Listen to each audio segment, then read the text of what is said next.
여러분 안녕하세요. 이 그림 한번 보시죠. 이거 2월 10일자 파이낸셜 타임스의 기드원 렉만이라고 하는 이 사람의 기고문에 나와 있는 사파입니다. 트럼프, 푸틴, 시진핑 그리고 신제국주의 시대 이 세 사람이 칼과 포크를 들고 이 지구를 썰어서 나눠 갖고 있는 그런 장면이에요. 엠파이어라고 하는 게 뭡니까? 한 나라가 또는 한 민족이 다른 나라를 침략해서 정복하고 다스리고 그걸 자기 나라처럼 삼는 것, 그게 제국이에요. 지금 미국도 중국도 러시아도 다 자기 땅이 아닌 다른 땅들을 침략해서 정복해서 그거를 자기 나라로 삼으려고 그런 움직임들을 아주 적극적으로 보이고 있는 것이죠. 그래서 제국주의 시대가 다시 시작됐다라고 하는 것을 알리는 칼럼이고 그림인 겁니다. 우리에게 정말 낯설고 두렵고 불편한 세상인 겁니다. 그런데 사실요, 지난 80년 동안 우리가 그렇지 않은 세상을 살아왔거든요.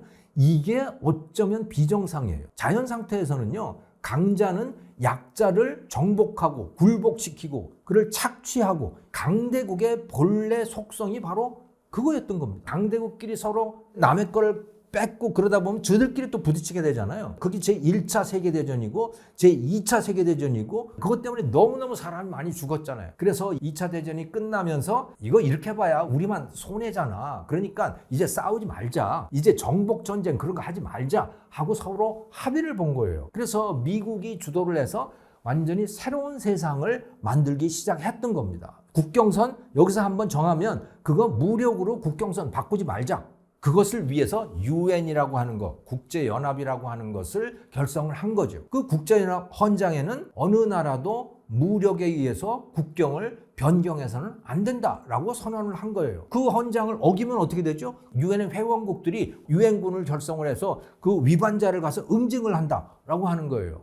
그 첫 번째 케이스가 뭐였습니까? 그게 바로 6.25 한국전쟁이었던 겁니다. 북한과 소련과 이런 데들이 서로 쫙짝꿍이 돼가지고 국경선을 넘어온 거 아닙니까? 그래서 유엔군이 참전을 해서 대한민국을 보호해 준 거잖아요. 이거는 완전히 새로운 시대의 시작을 말하는 거였던 겁니다. 심지어 이 트루만 대통령은 유엔 창립 총회 연설에서 그 이전의 관점에서 보면 정말 이상한 연설을 합니다. 그 연설 내용이 뭐냐면 강대국의 책임은 약소국을 지배하는 것이 아니야. 약소국들에게 봉사하는 것이야. 이런 연설을 합니다. 그건 정말 폭탄 발언 같은 거 그거였다고 보면 되는 겁니다. 그리고 나서 미국이 어떻게 했습니까? 세계 곳곳에다가 미군을 배치를 했잖아요. 그걸 가지고 그 나라를 지켜준 거예요. 미국 사람들이 세금을 내가지고 군대를 유지하고 그걸 가지고 한국을 지켜준 거예요. 한국만 지킨 게 아니고 저 중동에 가서도 그러고 남미에서도 그러고 전 세계를 다 그렇게 했던 거예요. 이런 세상을 우리는 미국에 의한 평화, 팍스 아메리카나라고 불러왔던 겁니다. 제국주의라고 하는 것도 팍스 아메리카나와 더불어서 사라졌던 거예요. 경제적으로는 자국중심주의, 보호주의 그게 정상이었어요. 그 이전까지는. 그런데 그거를 다 폐지하고 자유무역의 세상을 펼쳐왔던 겁니다. 그런데 트럼프 2.0 시대와 더불어서 80년 동안을 지속해왔던 그 평화, 자유무역, 규칙 기반의 세계 질서 이런 것들이 이제 사라져가고 있는 거죠.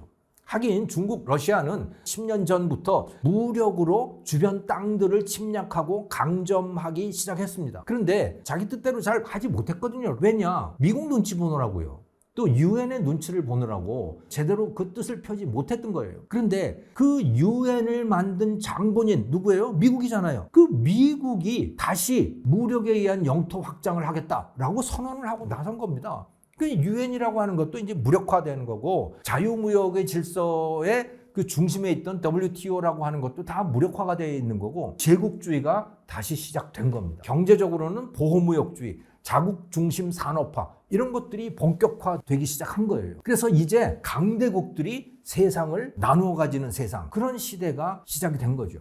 미국부터 한번 봅시다. 트럼프가 원하고 있는 것은요, 콜롬비아부터 파나마, 멕시코, 캐나다를 거쳐서 이 북미 대륙의 최북단이 그린랜드예요. 이거를 다 트럼프는 미국 손에 넣겠다는 겁니다. 그리고 중동에 가서는 가자 지구라고 하는데 그 팔레스타인 사람들이 살고 있는잖아요. 너희 팔레스타인 사람 거기 다 나가. 내가 가서 거기 휴양지대로 만들게. 이렇게 하고 있는 거예요. 그런데 솔직히 말해서 희망대로 그렇게 다 되지는 않을 거예요. 캐나다를 어떻게 미국이 51번째 주로 만듭니까? 캐나다 사람들이 가만히 있겠어요? 또 멕시코도 마찬가지고 가자 지구의 팔레스타인 사람들도 나가란다고 나갑니까 거기? 그래서 말대로 그렇게 하는 건 거의 불가능할 거예요. 그런데 그린란드하고 파나마 이거는 손에 넣을 가능성도 꽤 많습니다. 그렇다고 해서 가서 점령을 한다든가 그런 건 아니지만 실질적으로 미국이 거기를 컨트롤할 수 있는 그런 상황은 될 수가 있다는 거예요. 그린란드가 현재 덴마크 식민지거든요. 그린란드의 인구가 5만 6천 명인가 그렇습니다. 그런데 그린란드의 땅 넓이가 얼마냐면 220만 제곱킬로미터예요. 남한의 면적이 10만 제곱킬로미터거든요. 남한의 22배입니다. 면적이. 그런데 인구는 5만 명밖에 안 되는 거예요. 그리고 돈벌이도 없어요. 그 나라는. 그러니까 그 사람들은 누군가가 와서 그걸 점령한다고 했을 때 그걸 막아낼 능력이 도저히 없다. 스스로 먹고 살 능력조차도 제대로 안 되는 거죠. 거기가 얼음 땅이잖아요. 그들이 돈 벌 수 있는 거라고 하는 거는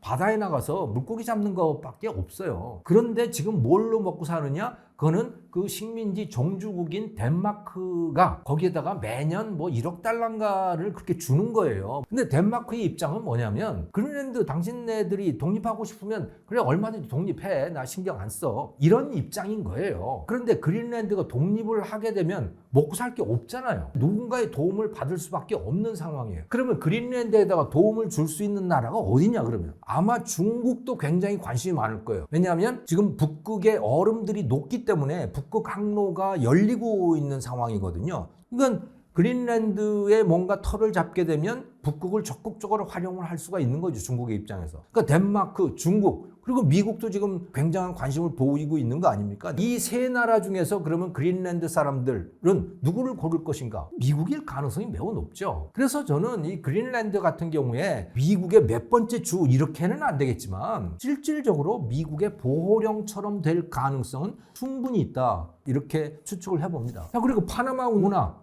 이건 또 왜 그러느냐? 이게 이제 중국 손아귀에 들어가 있다고 해서 이제 트럼프가 계속 문제를 삼고 있는 거거든요. 실제로 파나마 운하가 있잖아요. 파나마 사람들이 운영을 못 하고 있어요. 능력이 없습니다. 그럼 파나마 운하를 만든 건 누구냐? 미국이 파나마 운하를 만들었어요. 그래서 1999년까지 미국이 파나마 운하를 운영해 오기도 했던 거예요. 그런데 왜 그러면 그 파나마에 돌려줬느냐? 파나마 사람들도 그래도 자존심은 있는 거 아닙니까? 야, 우리 땅인데 왜 미국이 와서 이걸 지배하고 있느냐? 그래서 막 반미 감정도 생겨나고 그러니까 미국인들도 이게 골치가 아팠던 거예요. 그러면서 1999년에 이거를 파나마에다가 넘긴 거거든요. 그런데 이거 너희들이 운하를 운영할 때 중립성은 유지를 해야 돼. 미국한테 불리한 그런 식의 운영을 하면 안 돼 라고 하는 걸 조건으로 내걸었어요. 만약에 너 중립성을 위반을 하면 미국이 들어와서 다시 점령할 거야? 이런 이제 조건을 달아놨던 거죠. 그런데 지금 파나마 운하가 어떻게 운영이 되고 있느냐? 전체 구간 중에 40에서 50% 그 정도의 비율이 허치슨이라고 하는 홍콩 기업이 운영을 하고 있습니다. 그런데 홍콩은 중국이잖아요. 그러니까 미국의 트럼프의 입장에서 보면 야 이거 중국이 파나마 운하를 지금 장악을 하고 있는 거 아니야? 이런 인식이 될 수도 있는 거예요. 미국하고 중국 사이에 뭔가 분쟁이 발생한다면 그 허치슨이라고 하는 그 기업이 파나마 운하를 딱 장악을 하고 미국 배가 거기 통과 못하도록 또는 미국이 필요로 하는 물건이 미국에 들어오지 못하도록 막을 수도 있는 거 아니야? 라고 하는 문제를 제기하고 있는 것이죠. 이제 트럼프가 그래서 다시 내놔라고 으름장을 놓고 있는데요. 파나마의 입장에서 보면 이게 청천벽력 같은 소리인 겁니다. 거기에서 나오는 수입이 파나마의 입장에서는 막대한 겁니다. 그걸 내줘야 된다? 그러면 살림살이도 굉장히 어려워지는 거예요. 우리나라 같으면 어떻게 하겠습니까? 전쟁이라도 불사할 거 아닙니까? 그런데 문제는 파나마 군대가 없는 나라예요. 원래는 군대가 있었어요. 그런데 1989년에 파나마에 뭔가 문제가 있었고 그게 미국과의 마찰이 생겼고 그래서 미국 군대가 파나마를 침략을 해서 가서 파나마를 점령을 해버렸어요. 그리고 파나마 군대를 그냥 해체를 시켜버렸죠. 그런데 그런 상황에서 트럼프가 야 그거 내놔라고 했으니까 파나마 사람들은 얼마나 그게 두렵겠습니까? 그래서 벌써 움직임이 나타나고 있어요. 블랙락이라고 하는 미국의 투자회사가 허친스하고 이제 드디어 거래를 시작한 겁니다. 야 그거 우리한테 넘겨. 그래서 허친스는 그래? 그러면 뭐 굳이 나도 그거 할 이유 없어. 그래서 상담이 오가고 있는 그런 상황입니다. 그러니까 거의 트럼프 말대로 되어가고 있는 그런 상황입니다.